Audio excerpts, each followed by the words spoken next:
The Galactic Defense Academy of Orion Prime was a bastion of military training where the brightest cadets from across the colonies gathered to learn strategy, marksmanship, and the art of war. Holoscreens lined the lecture halls, displaying distant battlefields and simulations of hostile alien worlds. It was the first day of advanced combat tactics, and the cadets buzzed with anticipation. Colonel Rivas, a veteran of countless interstellar campaigns, stood at the front of the hall. His armor gleamed faintly in the artificial light, medals and honors decorating his chestplate. "Today," he began, his voice commanding absolute attention, "we will discuss the effectiveness of Earth Marines in real combat scenarios. To start, a question for you all. What is the kill ratio for one Earth Marine in a standard engagement?" The room fell silent. Cadets exchanged uncertain glances. Some whispered guesses under their breath. 50, 100, perhaps 1,000, but no one dared speak aloud. Colonel Rivas's gaze swept over the assembly, sharp and piercing, waiting. Finally, one bold cadet raised a hand. "Sir, it depends on the theater of war, enemy strength, and the duration of the engagement." Rivas nodded slightly, then shook his head. "Incorrect. The answer is a fixed value. One Earth Marine, deployed alone in optimal conditions, achieves a kill ratio that has consistently stunned alien forces and allied commanders alike." He paused for effect, letting the tension build. "The number is 3,279. A collective gasp swept through the hall. Cadets leaned forward, some mouths agape, others scrambling to recalculate in their heads. The holoscreens flashed with statistics, images of battlefields spanning multiple planets, each showing Earth Marines engaging overwhelming odds and surviving. "How is that possible?" whispered a young recruit, his voice trembling. "No single soldier could." Colonel Rivas smiled faintly, a mixture of pride and gravitas. "Earth Marines are not ordinary soldiers. Their training begins before birth, enhanced by neural conditioning, adaptive genetics, and simulated combat cycles that replicate every conceivable battlefield scenario. Their instincts are honed to anticipate enemy movements, their reflexes faster than most alien species can perceive, and their strategies adaptive beyond algorithmic calculation." He gestured to a hollow projection of Lieutenant Mara Quinn, an Earth Marine whose reputation was legendary.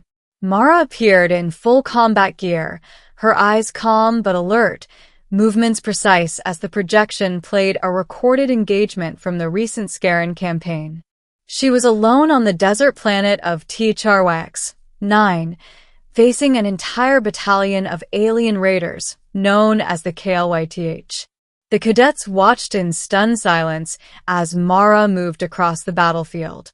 Each shot she fired, each maneuver, was calculated with near-perfect precision. Alien drones fell to her plasma rounds, siege walkers collapsed under targeted strikes, and squads of KLYTH warriors faltered against her relentless tactical superiority.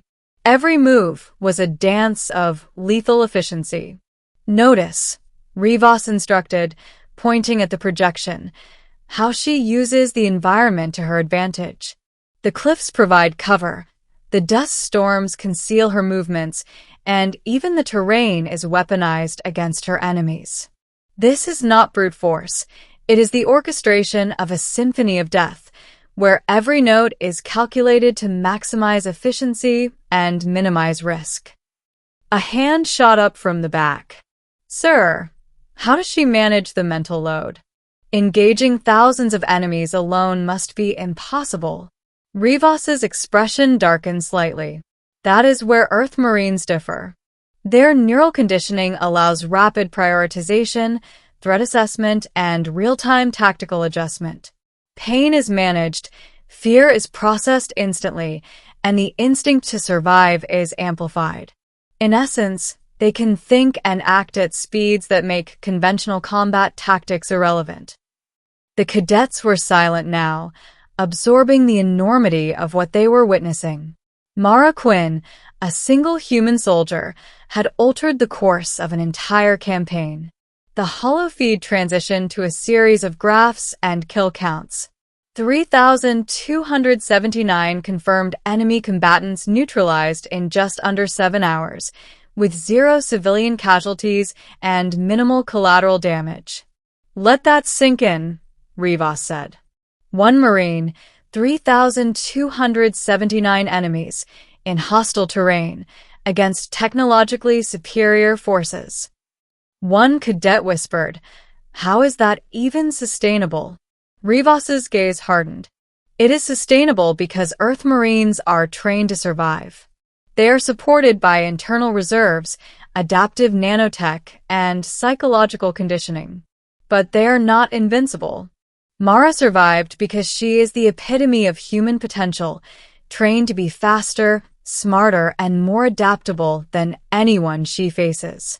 And she is just one Marine. Imagine an entire platoon. The holoprojection shifted to show coordinated squads, each Marine synchronizing like a living algorithm. Entire alien battalions were outmaneuvered, overwhelmed by precision strikes, and systematically incapacitated. The cadets were mesmerized. "You will not achieve these numbers in simulations," Rivas continued, "because simulations cannot replicate the chaos, the uncertainty, or the intuition of a human Marine. Their success is not only measured in kills, it is measured in strategic impact." Mara's engagement forced the Kale White EH to retreat from multiple worlds, destabilizing their entire war network. A hand went up timidly. "Sir, what about ethics? How does one Marine justify so many kills?" Rivas's voice softened.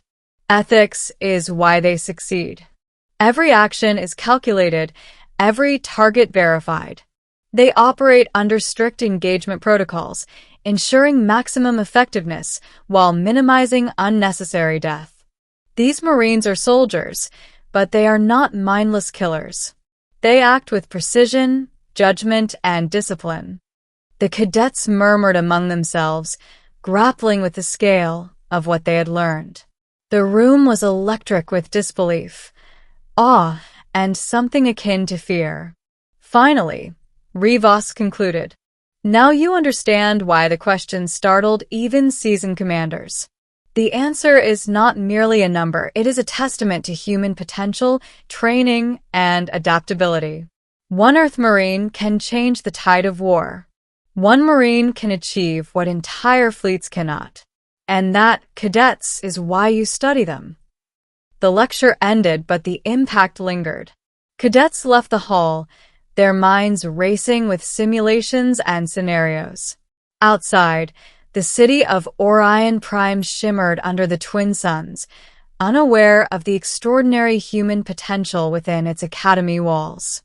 Lieutenant Mara Quinn herself was scheduled to address the cadets in person the following week. Her arrival was announced with reverence. When she entered, her presence silenced the hall. Every movement was deliberate, every glance commanding respect. She did not speak immediately. She let the legend speak for itself. When she finally addressed them, her voice was calm but authoritative. "You will not achieve greatness by numbers alone," she said. "You achieve it by discipline, understanding, and the relentless pursuit of improvement. Remember, it is not the tally that defines you. It is your ability to adapt, survive, and act with precision when it matters most."